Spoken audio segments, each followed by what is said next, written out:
skills. Those are the two things that you are learning today. And it is important for you to understand why do we need knowledge?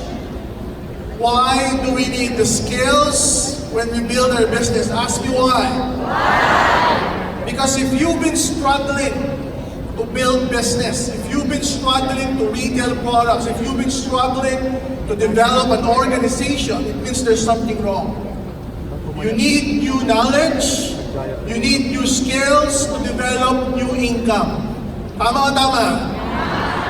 Let's just say for the past 3 months, you're averaging 50,000 pesos per month. Hindi tumataas, hindi bumababa, nag-plateau, 50,000, 50,000, 50,000. It means you're doing something good, pero kulang ka sa breakthrough. Hindi tumataas. So for your income to increase, you need new knowledge. You need new skills. That's why tonight, this training is full of knowledge, is full of skills training. Do you follow? So that you will add up those knowledge into your brain. You will practice those new skills every day for you to perfect that particular skill. Are you ready to learn some more? Yes. Okay, my topic for the next few minutes, okay, will be about mastery of skills and persuasion techniques.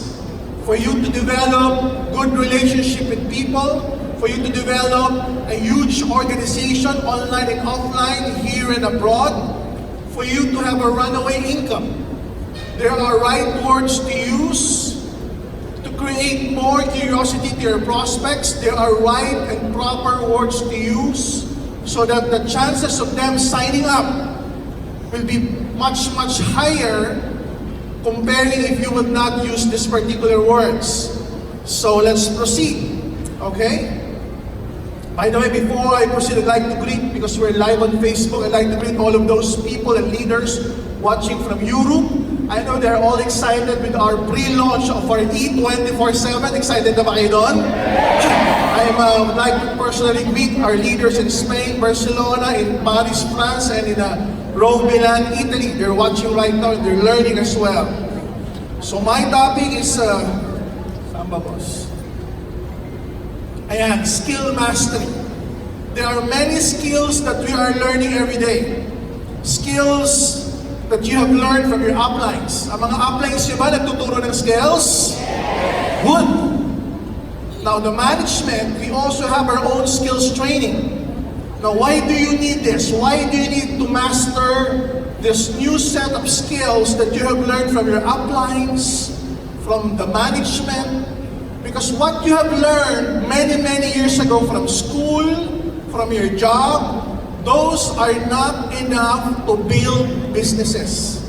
Kunwari, estudyante ka, yung skills na natutunan mo sa school, pumasok ng maaga, mag-aral, ipasa ang exam, sumunod sa teacher, tama o tama?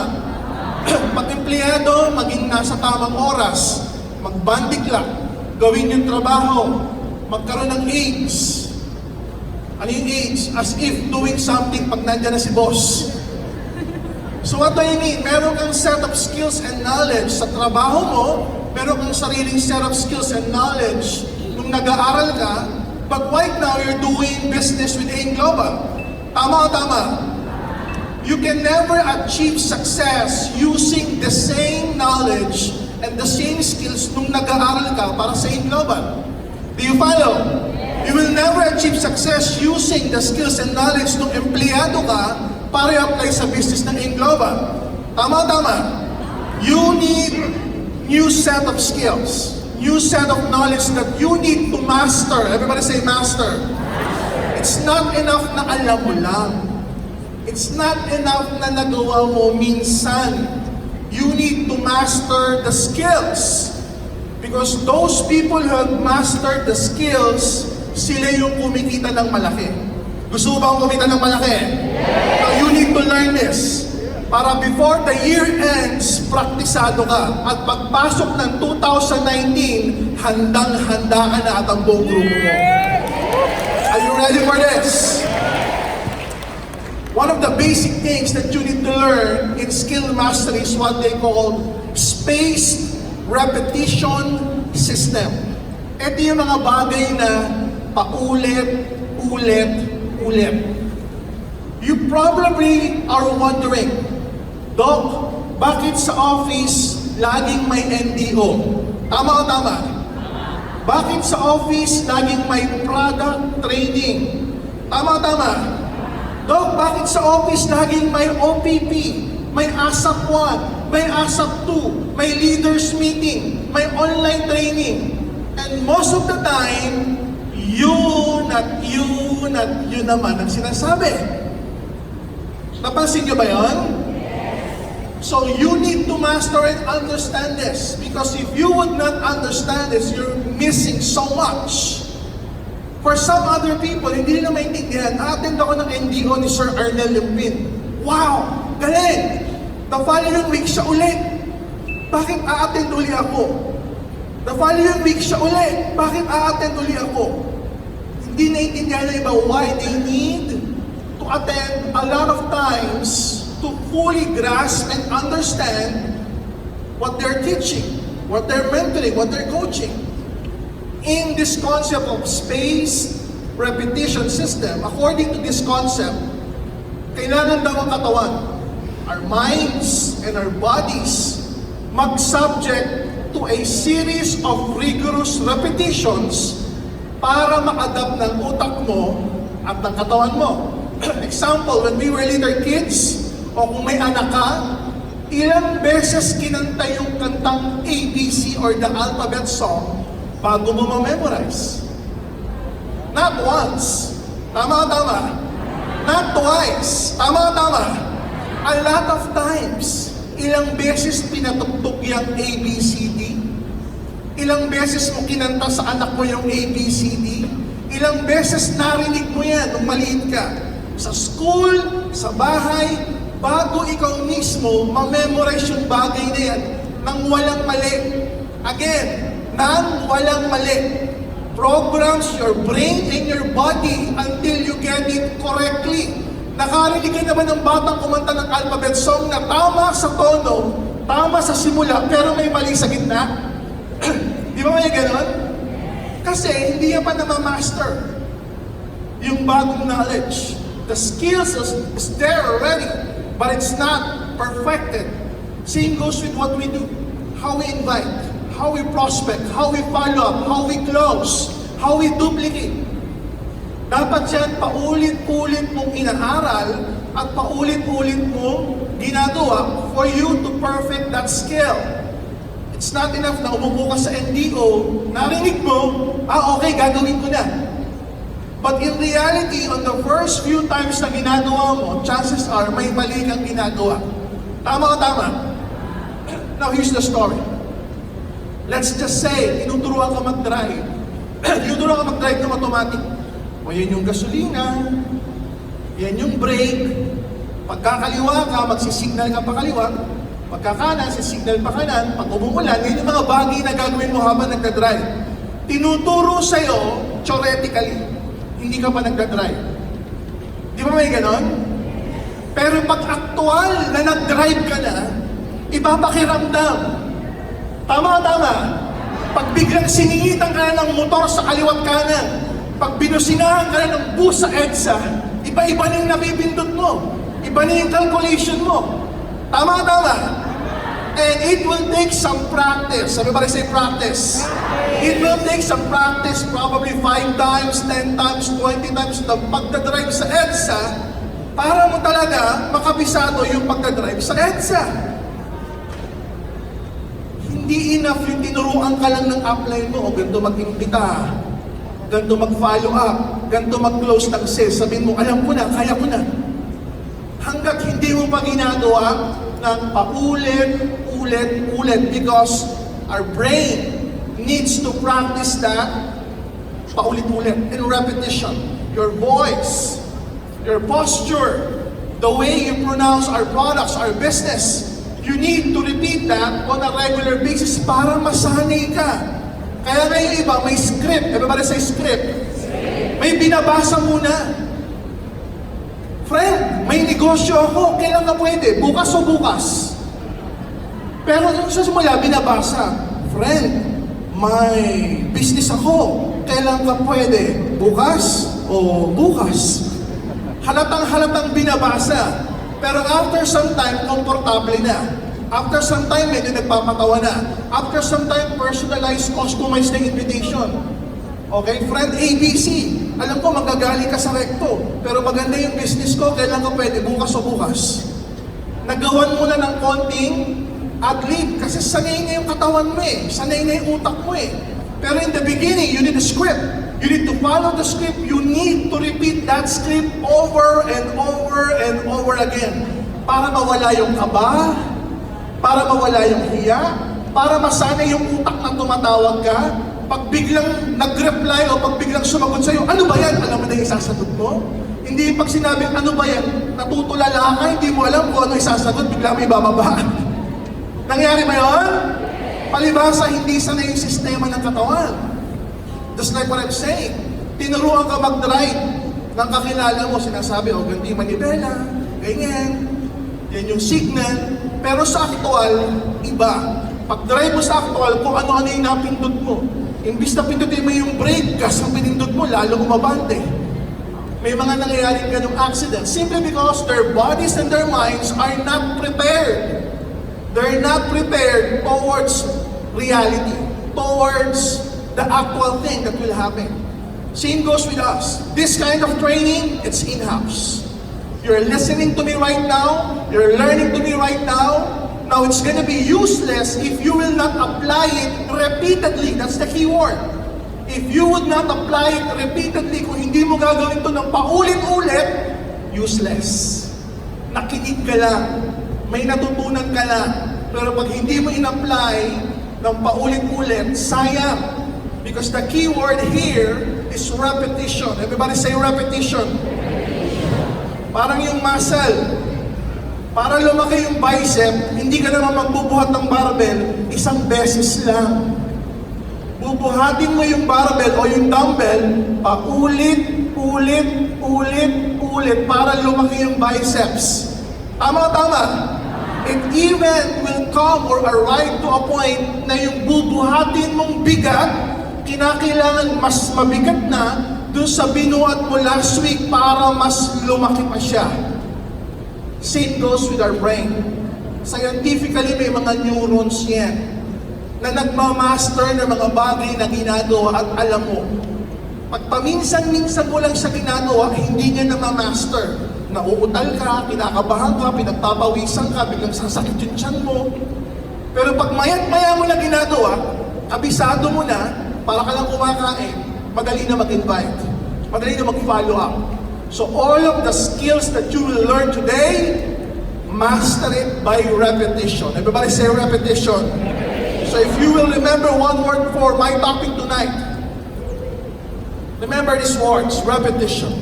Scientifically, theoretically, medically, it's proven.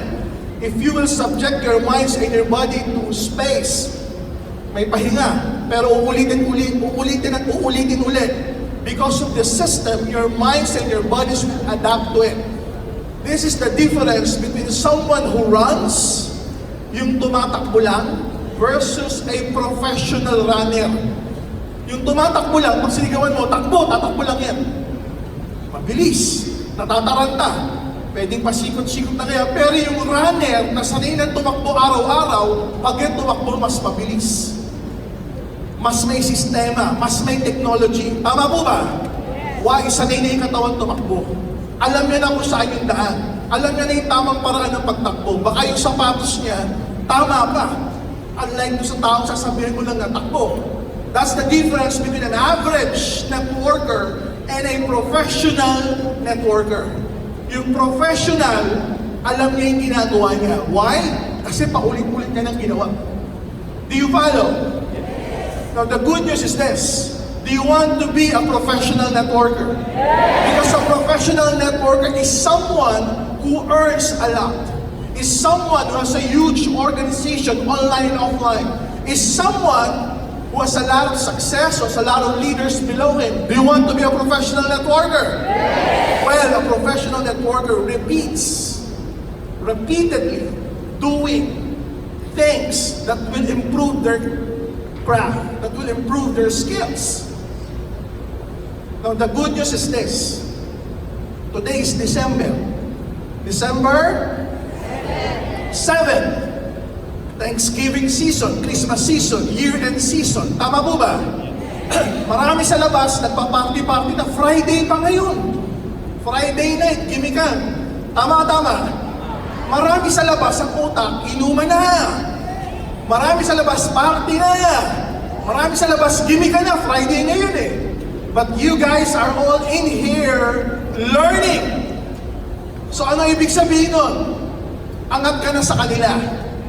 Inihahanda mo na yung utak at yung katawan mo to success level. While others are partying, you guys are learning. Yes. By the time you master the skills, because lagi mo nang ginagawa, baka sila hindi pa nila alam kung ano yung skills. Baka sila wala pang knowledge, pero ikaw professional na. Tama.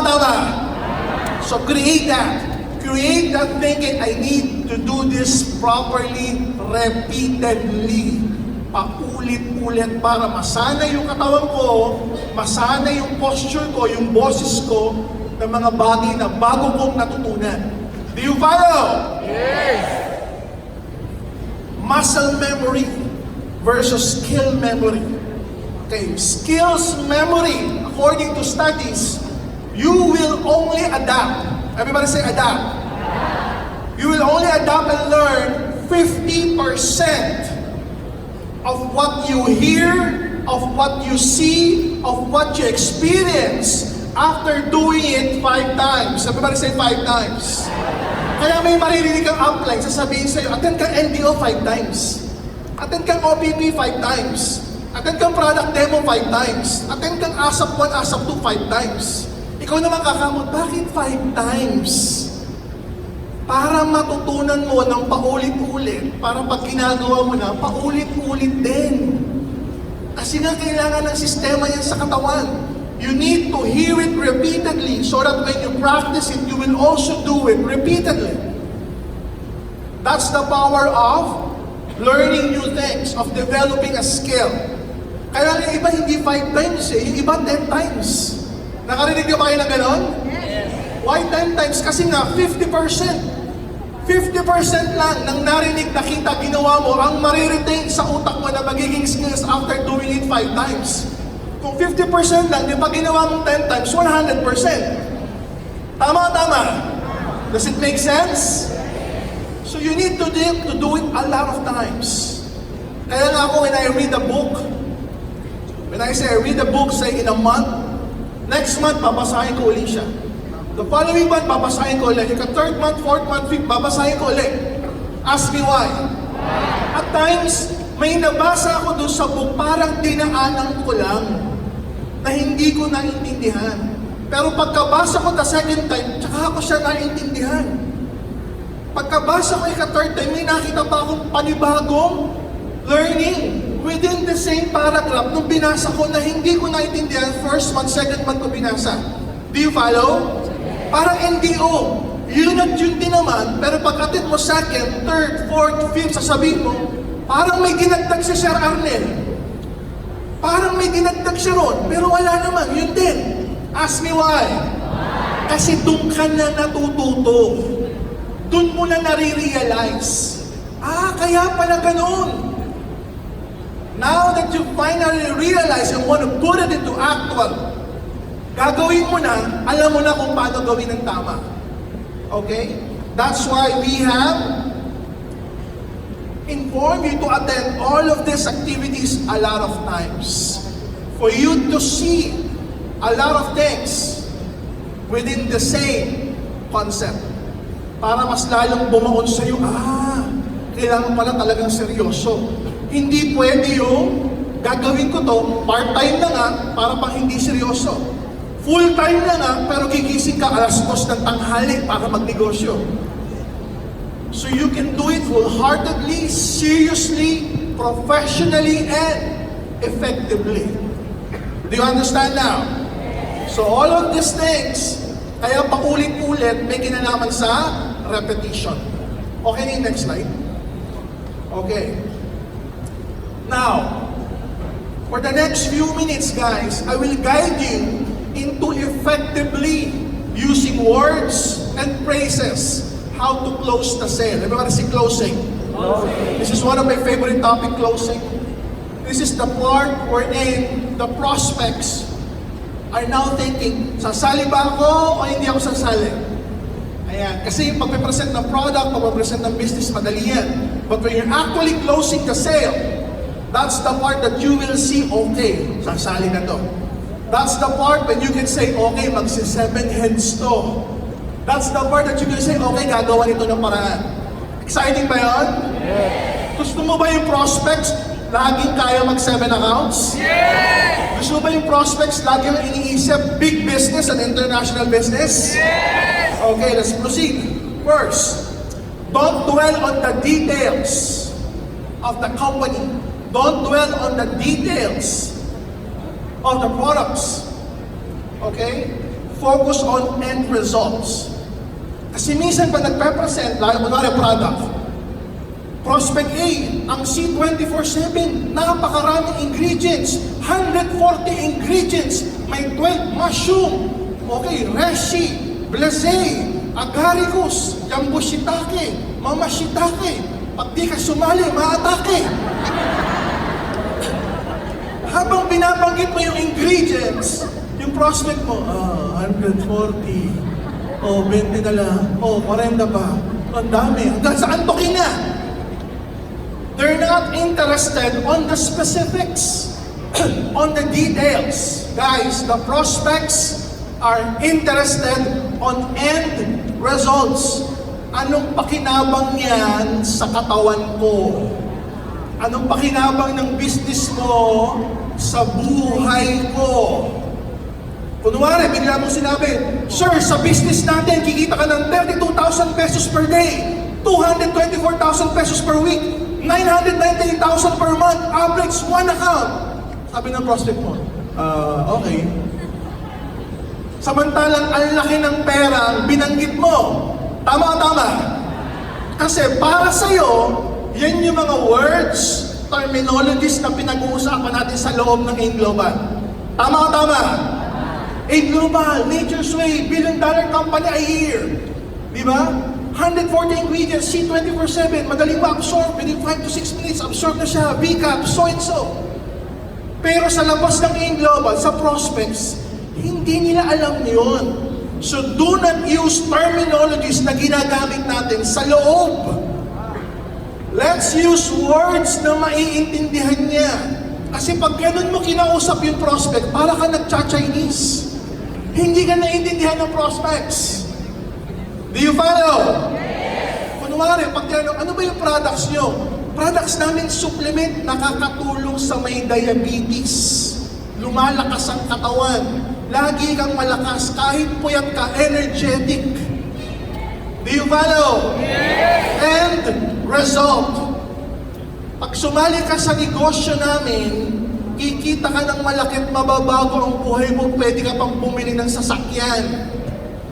Nakita mo yung difference versus dun sa pwede kang kumita 32,000 pesos per day, 200 plus per week, 998,000 per month.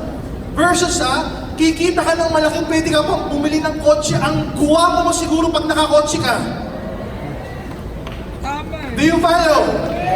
Yung prospect pag nakita yan, ako magkakakotse? Titingin pa sa salamin. Oo nga, pogi ako pag nagkakotse. Nai-imagine niya yung sarili niya nagkakakotse. So ang laging tanong ng prospect, ano magagawa niyan sa buhay ko?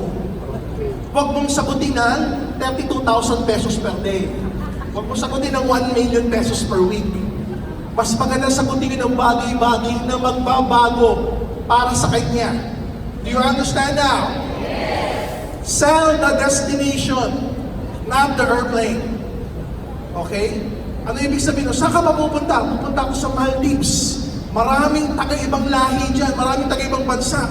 Lahat naka-swimsuit, sexy, magaganda, mapaputi. Naglalaro na yung utak ng kausap mo. Iba-ibang itsura, iba-ibang kulay. Enjoy na enjoy. Do you understand? Focus, this is one of the important feature when you close. Focus on feelings and emotions. Everybody say feelings. Everybody say emotions. Focus on feelings and emotions of the product or the business. Kunwari, if you're talking about the product, ano ba yung product nyo? Product natin, supplement. Pag ininom mo to, lalakas ka. Mabubuhat mo pa yung mga anak mo. Di ba lagi kang pagod at puyat? Oo nga eh. Hindi ko na nga, pagdating ko sa bahay, tulog kagad ako eh. Talaga, pag ininom ko, lalakas ako, makapaglaro pa ako sa mga anak ko. Yes! So yung effect na may mararamdaman siya. Okay, you focus on that. Sa business side, you need to be specific and relevant. Ano ibig sabihin nun? Ano yung magagawa niyang business para sa akin? Kung ano meron ako ngayon. Kunwari, your prospect. Yung prospect mo, executive. Okay, nagtatrabaho sa isang malaking kumpanya. Vice President. Alam mo, malaki sweldo. Di kotse, kaya lang pressured. Kinakailangan magtrabaho hanggang madaling araw. Kinakailangan walang pahinga, walang bakasyon. Dire-diretso. High-pressured executive. Okay? Paano mo siya i-close? Pag na-present mo na yung product, saka yung business, sasabihin mo, you know what? Maganda sa business natin. Pag kumita ka ng malaki, marami ka ng oras para sa pamilya mo, magiging masaya at mag-enjoy ka na, makapagbabakasyon ka pa sa iba't ibang lugar kasama yung pamilya mo. Do you understand? Kung ano yung hindi niya nararamdaman at malungkot siya doon, pasisiyahin mo siya sa resulta kapag ino-offer mo yung business mo. You become relevant to his issues. How do you do that? Ayan, paint a vivid picture in their imagination ng gusto nila. Do you follow? Paint a vivid picture of the things that they want in their minds. Okay? If you can customize it and personalize it, mas maganda. How do you personalize it? Siyempre, kailangan kilala mo sila, sasabihin mo sa kanila. Kunwari, pangalan nila, Ronel. Alam mo, Ronel, alam ko, negosyante ka. Pero sa traditional business, wala kang oras. The good thing with AIM Global, you will have lots of time for your families, for your hobbies, makapag-enjoy ka, kasama pamilya mo, makapagta-travel pa kayo ng libre. So pag nai-imagine nyo yun, oo nga, sa traditional business ko, ako nagbubukas, ako nagsasara. Lagi ako nakabantay sa mga empleyado. Pero with AIM, because of our leverage system, you can attain financial freedom and time freedom. Tama o tama? Customize it to their issues. Kaya kinakailangan, alam mo yung prospects mo. Hindi pwedeng yung ginamit mo pang closing dito, gagamitin mo pang closing dito, gagamitin mo pang closing sa kanya, pang closing din sa kanya. Eh, iba-iba ang issues na mga yan. Tama o tama? So you need to customize and personalize it. Eto, this is the script. Lalo na ngayon, na bakasyon, maraming party, maraming reunion, magbabarkada noon, magkikita-kita, pag tinanong, ano ginagawa mo?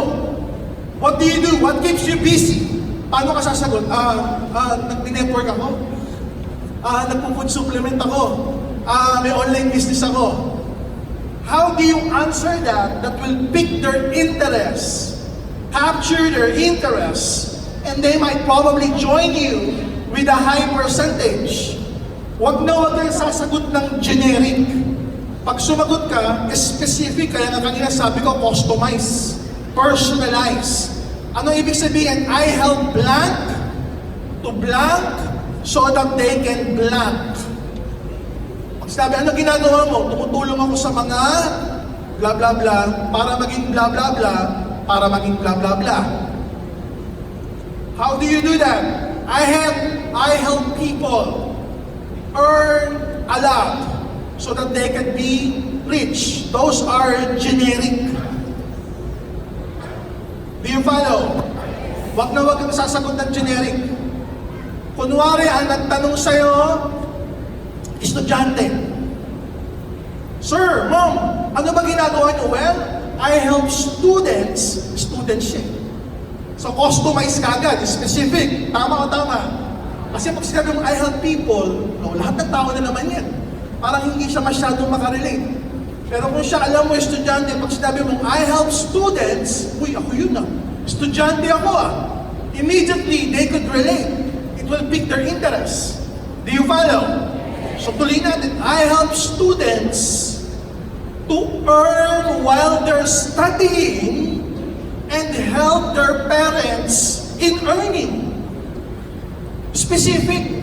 Estudyante, kikita ng malaki, baka katulong sa mga magulang. Maganda o napakaganda?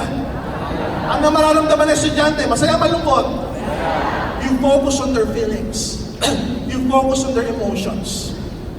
Ngayon, pag uwi mo, bago ka matulog, you name 10 occupations. Teacher, engineer, doctor, dentista, okay, bumbero, politiko, ano ba? Estudyante, out of school yun, ano ba? Mag-name ka ng 10 occupation, ipasok mo dyan, mag-practice ka. Kumari, kausap mo, teachers. What do you do? Well, I help teachers to help others attain lots of time so that they won't be bored with making lectures and doing their routines because they have more time right now with their families. So now you're being specific with the issues of the teachers. So you use that para pag nag-reunion ka, uy, ano na ginagawa mo ngayon? Ako, tumutulong ako sa mga taong tulad mo para hindi na magtanong-tanong kasi marami na silang pera at masaya sila. Know their issues, answer their issues, and when you do that, they will join you. Do you follow? Yes. What else? Yes, okay, ladder techniques. At times, for people to say yes, don't ask them the big questions right away. Ask the little questions first, and then ramp it up. Sunod-sunurin mo na dapat yung sagot niya, oo, para yung huling-huling tanong, nasasali na siya, oo rin yung sagot niya. Do you follow? Paano yun? Bakit tinawag na yes, okay? In English, siyempre, ang sagot yes. Tayo mga Pilipino, usually, okay ba? That's how you use it. So after ma-present yung product tsaka yung business, you ask them, okay ba turuan kita kumita kahit part-time ng malaki? Chances are, sasagot niyan, okay. Hindi sasagot niya na, hindi okay sa akin turuan mo ako para kumita ng part-time. Walang sasagot ng gano'n. Usually sagot niyan, okay. Kasi non-friction, hindi siya hard sell. Okay lang ba turuan kita kumita ng part-time? Oo. Okay lang ba pag natutunan mo ito, ituro mo rin sa iba? Oo. Okay lang ba pag natutunan mo to, gawan mo ng paraan yung 6980? Oo. By the time you reach the second, the third, the fourth, okay, ayan na, niraramp up mo na yan. Sa kanya na mismo nanggaling na sasali siya. Pag natapos yung product, yung business, nasabi mo, maganda ba yung product? Oo, maganda ba yung business? Oo. Okay lang ba ituro ko sa iyo kung paano ka kumita ng part-time ng malaki? Okay lang. Okay lang ba pag naintindihan mo to, gawa mo ng paraan yung 7 heads? Okay lang. Okay lang ba pag naintindihan mo yung beauty ng 7 heads, sumali ka this week? Oo. Ramping up the yes and okay. Simulan mo sa madali. Madali, oo, madali, oo, madali, oo, sumali, oo, 7 heads, oo na rin. Kasi iniisa-isa mo. Do you follow? Again, it takes practice. Dapat ma-practice mo yan. Because, or kasi, technique. According to studies, kapag ikaw tinanong at sumagot ka ng ganito, ganito, ganito, kasi, kahit ano yung kasi o yung dahilan mo, people will always accept that. People will always perceive that na okay. May isang study ginawa, ang daming nakapila sa Xerox machine. Ang daming nakapila. Tapos sisingit ka. Sabi nung sisingit, pare, pwede bang mauna ako? Pag ganun lang ang sentence mo, pwede bang mauna ako? Sabi ng mga tao nakapila, hindi pwede. May friction. Hard sell. Pero pag nilagyan mo ng because, kahit walang kakwenta-kwenta yung kasi, chances are 80% papayagan ka. Ano ginawa ng study? May nakapila sa Xerox machine. May sumingit. Sabi nga, pare, pwede bang mauna ako? Kasi kailangan ko magpakopya eh. Talaga naman, pag nagpa-Xerox ka, magpapakopya ka, di ba? Alam mo, sabi ng mga nakapila, sige, sige, sige. That's the power of because or kasi. Kaya pag nag-closing ka, ito yung pinakamadali. Alam mo, sumali ka sa Global kasi maganda to.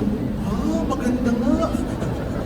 Kahit mababaw, lagyan mo ng kasi. Alam mo, sumali ka sa Global kasi mababago buhay mo. Alam mo, sumali ka sa Global kasi napapanahon. Alam mo, sumali ka sa Global kasi December. Ano ngayon? Wala lang, December. Pero dahil ginamit mo yung kasi, mas effective yung kaysa sabihin mo, alam mo, sumali ka sa Global. Tapos, mas effective ito, alam mo, sumali ka sa Global kasi pag sumali ka ngayon, sumali ka ngayon. Talaga? Oo, pag sumali ka ngayon, nakasali ka na ngayon kasi ganun yun eh. Sige, sasali na ako. Use that kasi it's effective, I tell you. Pag naging effective, gawin mong viral ha. Pag-post ka sa Facebook, effective yung kasi technique ni Doc Ed. Tatag ka namin.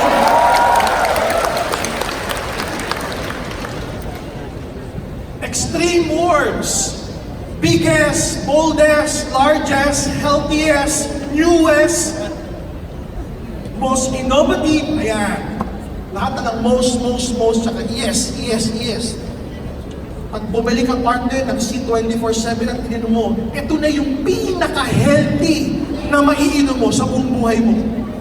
You're not lying. Totoo naman, pag ininom niya yun yung pinaka-healthy na nainom niya. Bakit? Ano ba iniinom niya? Kanin, ulam. Araw-araw. O di pa bumili ng C24/7, yun talaga yung pinaka-healthy. Tama o tama? Use extreme words. Okay? Marami yan. Alam mo, in global, ito na yung pinakamagandang company sa buong mundo. Talaga mo.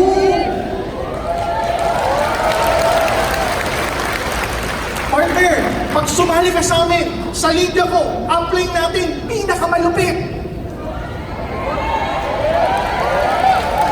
Partner, pag sumali ka sa amin, yung grupo natin ang may pinakamatindi.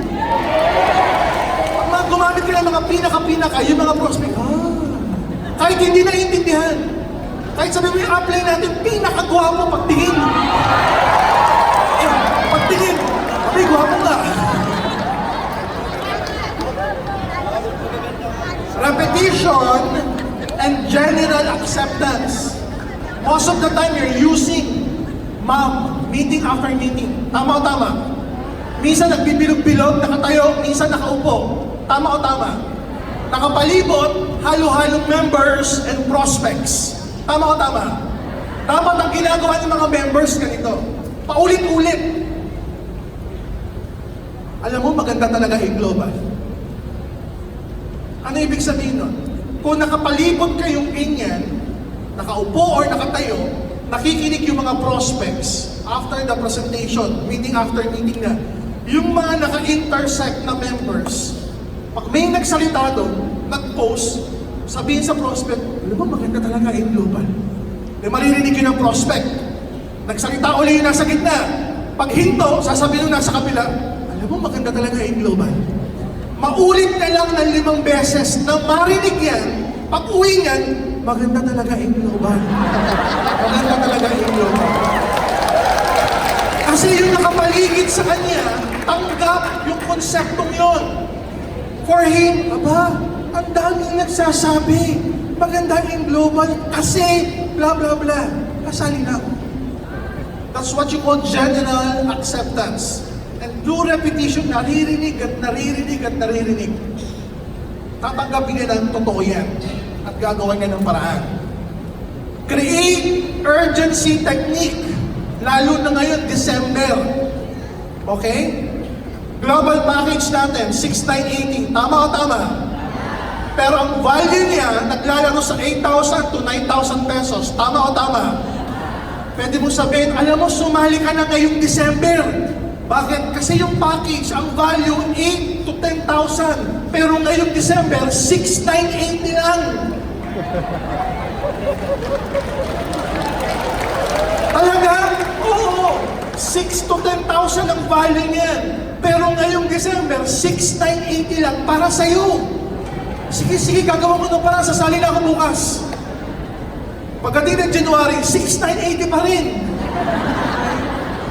You're not lying. The value is 8, 9, 10,000. Tama o tama? Pero ang package, 6,980. Just to create urgency. You give them that option. Ito for male and female. If you have the capacity to lower your voice, because if you could lower your voice, it's more profound, it's more convincing, chances are masasali sila pag mas mababa yung boses mo. Kung kaya mong practicing yon. Okay? If you have the capacity and the talent to do that, do so. Because according to studies, pag mas mababa ang boses mo, mas kapani-paniwala ka. Okay?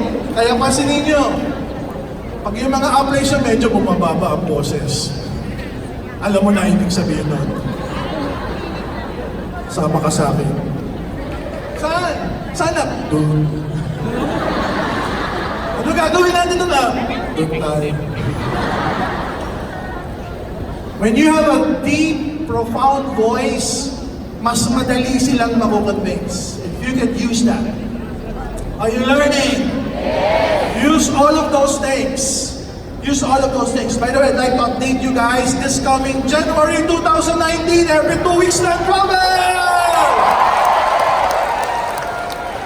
Every 2 weeks, either Palawan or Hong Kong, may lilipad.